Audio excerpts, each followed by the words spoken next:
Saya Ahmad Arafi Ramadan. Saya Fajar Pramudia. Saya Fadil Rizky. Saya Ratu Azza. Saya Riko Kurniawan Malik. Saya Clara Putriandini. Kami dari kelompok 3 ingin mempresentasikan tentang menyimpan bahan kimia dengan aman. Yang pertama dimulai dari Fajar Pramudia. Yang A. Pengetahuan yang diperlukan dalam penyimpanan alat dan bahan untuk menyiapkan alat bahan kimia. 1. Prosedur penyimpanan bahan kimia. Hal penting yang harus diperhatikan dalam penyimpanan dan penataan bahan kimia diantaranya meliputi aspek pemisahan, tingkat resiko bahaya, penambahan fasilitas penyimpanan, wadah sekunder, bahan kadaluarsa, dan informasi. Resiko bahaya, penyimpanan dan penataan bahan kimia berdasarkan sifat fisis dan sifat kimianya terutama tingkat bahayanya. 2. Lembar dan keselamatan bahan MSDS atau katalog bahan kimia. Lembar data keselamatan bahan MSDS adalah dokumen yang dibuat khusus tentang suatu bahan kimia mengenai penanganan umum, sifat-sifat bahan, cara penanganan, penyimpanan, pemindahan, dan pengolahan limbah buangan bahan kimia tersebut. Data MSDS merupakan protokol standar keamanan dan keselamatan kerja di suatu laboratorium yang memberikan informasi tentang resiko bahaya dari setiap bahan harus ada di dalam MSDS. Biasanya terdapat informasi tentang nama produk dan industri, komposisi bahan, identifikasi tingkat bahaya, pertolongan pertama bila terkena bahan itu, cara menangani kecelakaan, penanganan dan penyimpanan, cara melindungi fisik, kestabilan dan kreativitas, informasi toksikologi, ekologi, transportasi, pembuangan dan aturan pemerintah yang diberlakukan. 3. Karakteristik bahan kimia. Identifikasi bahan kimia merupakan suatu cara untuk mempelajari karakteristik bahan tersebut dengan cara mengamati label bahan kimia, bentuk, warna, bau, dan sifatnya. Cara mudah mengidentifikasi bahan kimia dapat dilakukan dengan cara mempelajari informasi yang tertera pada label kemasan. Beberapa karakteristik bahan kimia: A. Eksplosif, mudah meledak. B. Oxidizing, mudah teroksidasi. C. Flammable, mudah terbakar. D. Toksik, beracun. E. Harmful, irian, bahaya iritasi. F. Korosif, korosif. A. Eksplosif, mudah meledak. Bahan kimia yang diberi simbol seperti gambar di samping adalah bahan yang mudah meledak. Ledakan pada bahan tersebut bisa terjadi karena beberapa penyebab, misalnya karena benturan, pemanasan, pengukuhan, gesekan, reaksi dengan bahan kimia lain, atau karena adanya sumber percikan api. B. Oxidizing. Bahan yang diberi simbol seperti gambar di samping adalah bahan yang mudah meledak, eksplosif. Ledakan pada bahan tersebut bisa terjadi karena beberapa penyebab, misalnya karena benturan, pemanasan, pengukuhan, gesekan, reaksi dengan bahan kimia lain, atau karena adanya sumber percikan api. C. Flammable, mudah terbakar. Simbol bahan kimia dan menunjukkan bahan tersebut bersifat mudah terbakar. Bahan mudah terbakar dibagi menjadi 2 jenis, yaitu extremely flammable, amat sangat mudah terbakar, dan highly flammable, sangat mudah terbakar. D. Toksik, beracun. Simbol bahan kimia di samping menunjukkan bahwa bahan kimia tersebut adalah bahan beracun. Keracunan yang bisa diakibatkan bahan kimia tersebut bisa bersifat akut dan kronis, bahkan hingga menyebabkan kematian pada konsentrasi tinggi.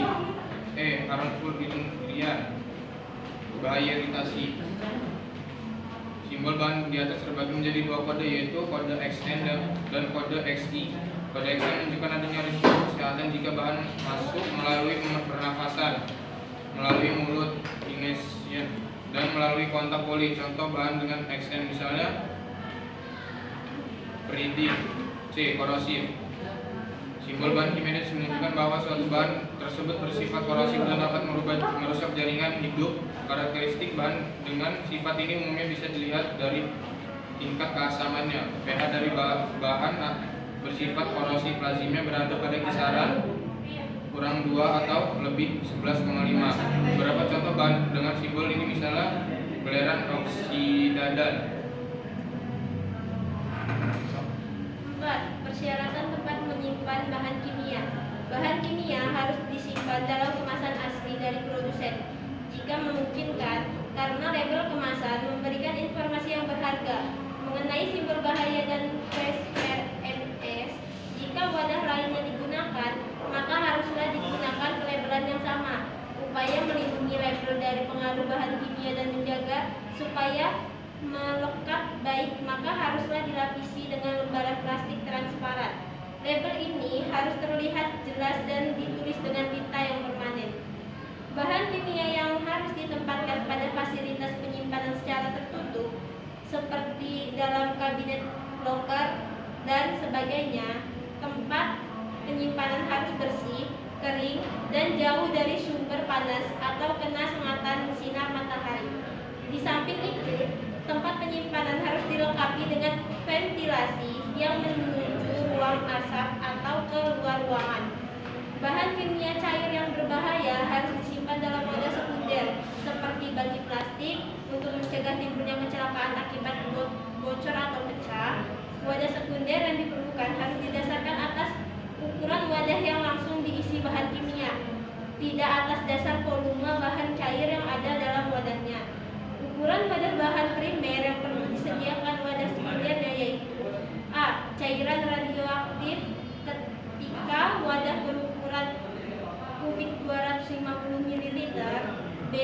Semua cairan berbahaya lainnya untuk wadah kubik 2,5 liter. 5. Peralatan perlindungan diri dalam menyimpan bahan kimia. Berikut ini adalah jenis dan fungsi alat pelindung diri yang digunakan pada saat penyimpanan bahan kimia dengan aman. A. Pakaian pelindung. Pakaian pelindung yang digunakan adalah jas lab. Penggunaan jas ini untuk melindungi kulit dan bagian tubuh dari percikan, tumpahan, dan panas dari sebagian bahan kimia yang memiliki efek merusak. B. Alat pelindung mata dan muka. Alat pelindung mata yang biasa digunakan adalah safety glasses. Jenis kacamata ini berfungsi untuk melindungi mata dari paparan partikel-partikel bahan kimia yang melayang di udara. C. Alat pelindungan tangan.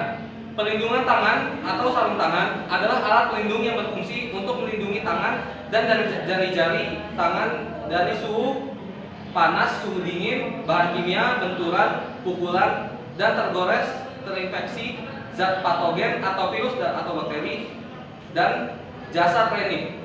D. Alat pelindungan pernapasan serta perlengkapannya. APD ini berfungsi melindungi bagian dalam tubuh melalui pernapasan, hidung, dan mulut dari pengaruh oksigen yang terkontaminasi dengan partikel debu, gas, uap yang dapat merusak atau setidaknya mengganggu pernapasan. E. Alat pelindung kaki. Alat pelindung kaki yang biasanya digunakan adalah sepatu karet yang berfungsi untuk melindungi kaki dari tumpahan bahan kimia dan menjaga kaki agar tidak tergelincir ketika menginjak lantai yang basah. Keterampilan yang diperlukan dalam menyiapkan alat dan bahan untuk menyimpan bahan kimia. 1.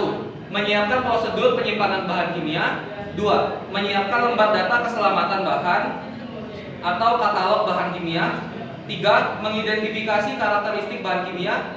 4. Menyiapkan tempat penyimpanan bahan kimia. 5. Menyiapkan kondisi lingkungan penyimpanan bahan kimia. 6. Menyiapkan alat perlindungan diri sesuai prosedur 3K.